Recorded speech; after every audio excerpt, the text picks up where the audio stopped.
আয়োজিত আজকের এই বরগুনা জেলা বিএনপির নবগঠিত কমিটি সম্মানিত আহ্বায়ক বরগুনা 17 আসন থেকে মনোনীত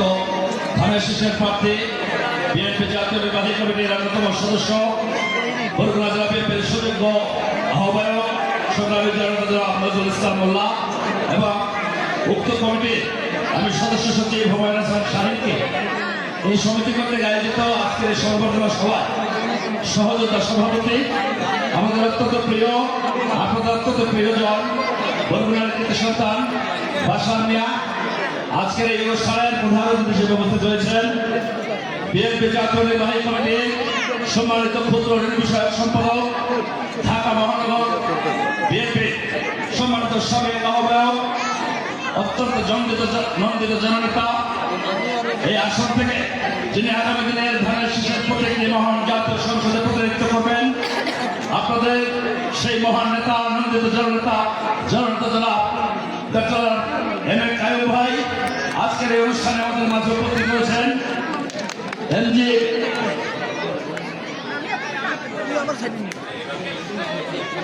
সহ স্থানীয় বিভিন্ন পর্যায়ের নেতৃবৃন্দ মহানগরের বিভিন্ন পর্যায়ের নেতৃবৃন্দ থানা বিএনপির নেতৃবৃন্দ বরগুনা জেলা বিএনপির বিভিন্ন পর্যায়ের নেতৃবৃন্দ বরগুনা সহ বিভিন্ন উপজেলা থেকে আগত বিভিন্ন পর্যায়ের নেতৃবৃন্দ ছাত্রদল যুবদল স্বেচ্ছাসেবক দল সহ অঙ্গ এবং সহযোগী সংগঠনের বিভিন্ন পর্যায়ের নেতৃবৃন্দ এবং আজকে আগত বৃহত্তর বরিশাল বিভাগে বিশেষ করে আমার প্রাণ প্রিয় জন্মভূমি বরগুনা একটুকু বরগুনা সকলে আপনারা ভালো আছেন তো সকলকে আমার ব্যক্তিগত তরফ থেকে বরগুনা জেলা বিএনপির তরফ থেকে আপনাদের সংগ্রামী অভিনন্দন এবং সঙ্গে সালাম জানাই আসসালামু আলাইকুম। সম্মানিত নেতৃবৃন্দ আগত সুধীবৃন্দ সম্মানিত সমাবেশ আজকে যেহেতু দীর্ঘক্ষণ পর্যন্ত আপনারা এখানে বসে আছেন অত্যন্ত ব্যস্ত সময় কাটাচ্ছেন আপনাদের প্রাণপ্রিয় নেতা আমাদের কায়ুম ভাই সহ আমার যিনি ধানের শীষ বরগুনা 17 আসন থেকে নির্বাচিত মনোনীত প্রার্থী সংগত কারণে আজকে আমাদের নির্ধারিত সময় অনেক পরে অনুষ্ঠানটি শুরু করতে হয়েছে বিদায় আপনাদের এই অনিচ্ছিত দেরি হওয়ার জন্য সকলের প্রতি ক্ষমা চেয়ে নিচ্ছি। সম্মানিত নেতৃবৃন্দ আপনারা জানেন যে দীর্ঘ 16টি বছর বাংলাদেশে পৃথিবীর সবচেয়ে নিকৃষ্টতম স্বৈরাচার খুনি হাসিনা সরকারের একটি পতনের মধ্য দিয়ে বাংলাদেশের 18 কোটি মানুষ শক্তিবদ্ধ আন্দোলন করেছিল সর্বশেষ 5ই আগস্ট ছাত্র জনতা একটি দুর্লভ গণঅভ্যুত্থানের মধ্যে দিয়ে এই পৃথিবীর নিকৃষ্ট স্বৈরাচার সরকারের পতন হয়েছে। আজকে সেই পতনের পরে বাংলাদেশ আজকে পরিবর্তিত পরিস্থিতিতে আজকে বাংলাদেশের মানুষ উন্মুখ হয়ে আছে একটি গণতান্ত্রিক শাসন ব্যবস্থাকে প্রতিষ্ঠা করার জন্য এবং আমরা মনে করি বাংলাদেশের গণতান্ত্রিক ব্যবস্থাকে শাসন ব্যবস্থাকে প্রতিষ্ঠা করার জন্য ভোটের অধিকার প্রতিষ্ঠা করার জন্য এই বাংলাদেশে এই আন্দোলন হয়েছিল। আজকে মানুষ উন্মুখ হয়েছে সেই জনগণের সরকার প্রতিষ্ঠা করার জন্য আমার ভোট আমি দেবো যাকে খুশি তাকে দেবো এটাই হচ্ছে আমাদের মূল প্রতিপাদ্য এবং আমরা রাষ্ট্র ব্যবস্থায় জনগণের একজন সরকার প্রতিষ্ঠা করার জন্য আমরা আজকে চাচ্ছি। আজকে অন্তর্বর্তীকালীন সরকার আমরা লক্ষ্য করছি যে নির্দিষ্টভাবে বাংলাদেশের জন্য এই সব কুখ্যাত খুনি গণহত্যাকারীদের জন্য দৃশ্যমান জন্য আজকে বিচার ব্যবস্থা না করতে পারলেও যদিও এই খুনি হাসিনার গত কয়েকদিন আগে একটি রায় হয়েছে কিন্তু এর মধ্যে দিয়ে আমরা মনে করি এখনো বাংলাদেশে যেসব আওয়ামী প্রতাত্তা থেকে শুরু করে খুনি শেখ হাসিনার প্রতাত্তারা এখনো অফিস আদালত থেকে সব বিভিন্ন ধরনের বিভিন্ন জায়গায় আজকে এখন অবস্থান করছে এবং বাংলাদেশ নিয়ে একটি গভীর ষড়যন্ত্র দ্বারা লিপ্ত রয়েছে। বাংলাদেশের স্থিতিশীলতা যেন কোনোভাবেই না হতে পারে এবং একটি অবাধ সরকারি নির্বাচনের মধ্য দিয়ে বাংলাদেশের মধ্যে গণতান্ত্রিক শাসন ব্যবস্থা কোনো প্রতিষ্ঠিত না হতে পারে সে কারণে আজকে দেশ বিদেশের বিভিন্ন পর্যায়ে আজকে ষড়যন্ত্র আজকে চলছে। সেই ষড়যন্ত্রকে রুখে দিয়ে বাংলার মানুষ আজকে ঐক্যবদ্ধ হয়েছে যে বাংলাদেশের ভোটাধিকার প্রতিষ্ঠা করে অবশ্যই আগামী ফেব্রুয়ারি মাসে জাতীয় সংসদ নির্বাচন হতে হবে এবং জাতীয় সংসদ নির্বাচনের মধ্য দিয়ে বাংলাদেশের শাসন ব্যবস্থায় একটি জনগণের সরকার প্রতিষ্ঠিত হবে এবং বাংলাদেশের মানুষের যে মৌলিক অধিকার ভোটাধিকার এবং রাষ্ট্র কর্তৃক যে সুরক্ষা মানুষকে মৌলিক অধিকারের পাশাপাশি যে সুরক্ষা দেওয়ার কথা সেই অধিকার আজকে ফিরে আসবে সেই কারণে মানুষ উন্মুখ হয়েছে। আমরা মনে করি বাংলাদেশের 18 কোটি মানুষ উন্মুখ হয়েছে জাতীয়তাবাদী সরকারকে প্রতিষ্ঠা করার জন্য। বাংলাদেশের মানুষ ঘৃণা করে প্রত্যাখ্যান করেছে আওয়ামী লীগকে এবং বাংলাদেশ যতবার ক্রাইসিস আজকে করেছে, বাংলাদেশের গণতন্ত্র যতবার হোঁচট খেয়েছে, বাংলাদেশে যতবার স্বৈরাচারের আবির্ভাব করেছে, প্রত্যেকটি স্বৈরাচার এবং গণতন্ত্রহীন এবং একনায়কের পতন হয়েছে বাংলাদেশের জনগণের নেতৃত্বে এবং বিএনপির নেতৃত্বে। সেই ধরনের আন্দোলনের মধ্যে দিয়ে বাংলাদেশ আবার গণতন্ত্র প্রতিষ্ঠা হয়েছে। তো সুতরাং আমরা মনে করি বিএনপির নেতৃত্বে আগামী দিনে নির্বাচিত হয়ে বাংলাদেশ বিনির্মিত হবে। বিএনপির যে 31 দফা কর্মসূচি আজকে ঘোষণা করা হয়েছে, বাংলাদেশের অবিসংবাদিত নেতা, এই মুহূর্তে বাংলাদেশের সবচেয়ে জনপ্রিয় নেতা, যিনি আগামী কর্মধার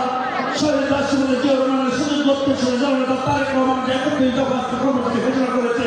সেই 31 দফা কর্মসূচির মধ্যে বাংলাদেশের মানুষের প্রকৃত মুক্তি এবং আগামী বাংলাদেশকে আমরা কেমন করে দেখতে চাই, আগামী বাংলাদেশ কেমনভাবে নির্মিত হবে,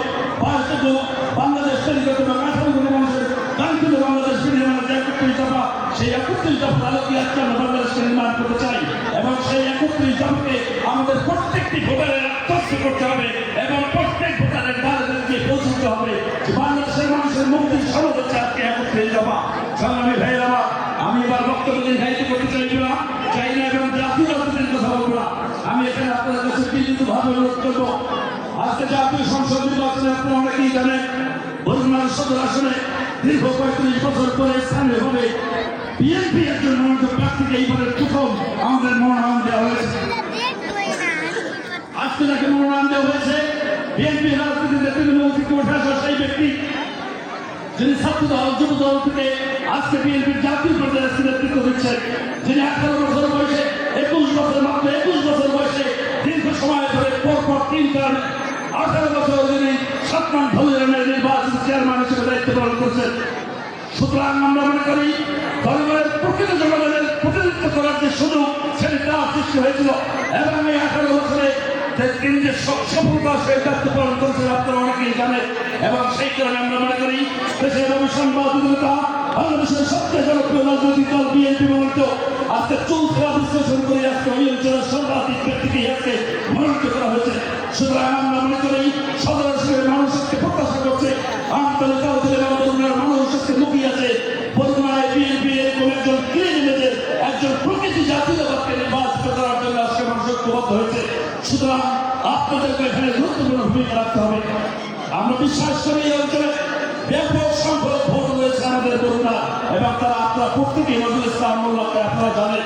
নজরুল ইসলাম মোল্লা একজন ভালো ব্যক্তি, সেই কারণে আপনাদের দায়িত্ব রয়েছে আপনাদের আত্মীয় সকল থেকে শুরু করে পাড়া প্রতিবেশী থেকে শুরু করে তাদেরকে আজকে আপনাদের আহ্বান করতে হবে। যেহেতু আগামী বাংলাদেশ বিনির্মিত হবে বিএনপির হাত ধরে, বিএনপি মধ্য দিয়ে বাংলাদেশ বিনির্মিত হবে এবং অপরাজিত পশ্চাৎপদ বরগুনা উন্নয়নে জাতীয়তাবাদী দলের একজন মনোনীত প্রার্থীর কোনো বিকল্প নেই। সুতরাং উন্নয়নের মূল সম্প্রদায় বরগুনা কিছুতে আমরা নিয়ে যেতে চাই, তাহলে নজরুল ইসলাম মোল্লাকে অবশ্যই আপনাদেরকে নির্বাচিত করতে হবে এবং আপনারা দায়িত্ব নিয়ে সেই দায়িত্বটি পালন করবেন। আর আমি বেশি কথা বলবো না, আজকে যিনি প্রধানমন্ত্রী রয়েছেন তার সম্পর্কে বলতে গেলে এখানে 2-4 ঘন্টা বলেও শেষ করতে পারবো না। যেহেতু দীর্ঘ 40 বছর রাজনীতি হিসেবে সম্পৃক্ত, তার সাথে আমার ব্যক্তিগত সম্পর্ক না থাকলেও আমার অনেক কাছের মানুষরা তার রাজনীতি করে, আমি তার সম্পর্কে অনেক কিছু জানি। কিভাবে একজন কর্মী বান্ধব নেতায় পরিণত হতে পারে আজকে তার উৎকৃষ্ট প্রমাণ হচ্ছে আমাদের প্রিয় কয়ন বাবা। আমরা দেখেছি এই রাষ্ট্রীয় সরকারের কিভাবে শিকার হয়ে বাংলাদেশ থেকে তিনি থাকতে পারেনি, জীবনযাপন করেছে। তারপর এই দেশের হাজার হাজার নেতাকর্মী নেতাকর্মীকে কিভাবে উনি খেয়াল করছেন এবং তার পরিবার পরিবার পর্যন্ত উনি যথেষ্ট খেয়াল করছেন, এরকম প্রমাণ আমার বর্ণনা রয়েছে। আমার একটু ছেলে রয়েছে সভাপতি নয়, বিভিন্ন সময় বলতে আসতে পারি আমি দীর্ঘ বেশ কয়েকটি বছর জীবনটা পরিবেশের আমি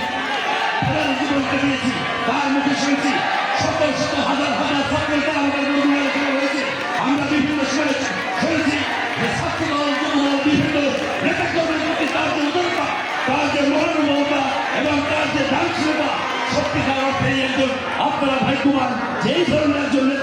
নেতৃবৃন্দকে আপনারা পেয়েছেন, আপনাদের প্রতিনিধিত্ব করার সুযোগ আপনারা দেবেন। কারণ এই ধরনের কায়ন পেজার শত সহস্র বছরও জন্মায় না, তারা দিতে এসেছেন। এইটা আপনারা কিভাবে এখন নেবেন সেটি আপনাদের দায়িত্ব। আমি বরগুনার একজন মানুষ হিসেবে, সন্তান হিসেবে, আপনাদের একজন সহযোগিতা ভাই হিসেবে আমি আপনাদের প্রতিনিধিত্ব করবো। একজন জননন্দিত জনবান্ধব এবং সত্যিকারের একজন দক্ষ ব্যক্তি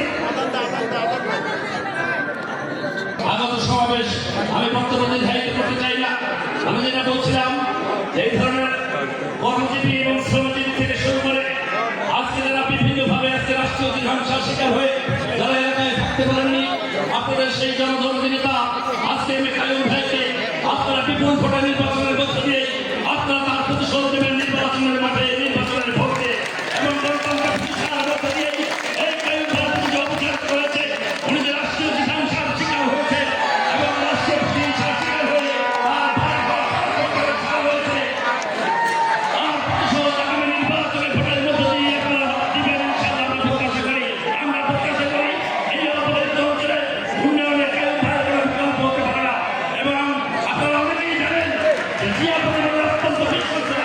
নেতা হচ্ছেন আমাদের এই প্রিয় কায়ুম ভাই। সুতরাং উন্নয়ন থেকে শুরু করে সকল ধরনের কর্মকাণ্ড এবং কর্মসূচি তার মধ্যে সুন্দরভাবে বাস্তবায়ন হতে পারে এবং রাষ্ট্রীয় যত ধরনের সুযোগ সুবিধা আমরা মনে করি আপনারা জনগণ হিসেবে, নাগরিক হিসেবে যতটুকু ভোগ করা, এতে কায়ুমের মাধ্যমে আপনাদের সেটা নিশ্চিত করা হবে ইনশাআল্লাহ। আমি আর বক্তব্য দায়িত্ব করবো না। আজকের এই সমাবেশ থেকে আমি আন্তরিক অভিনন্দন এবং কৃতজ্ঞতা জানাই যে আজকে বগুড়া জেলা বিএনপির এই নবগঠিত কমিটিকে আপনাদের সংবর্ধনা সভার আয়োজন করেছেন এবং এখানে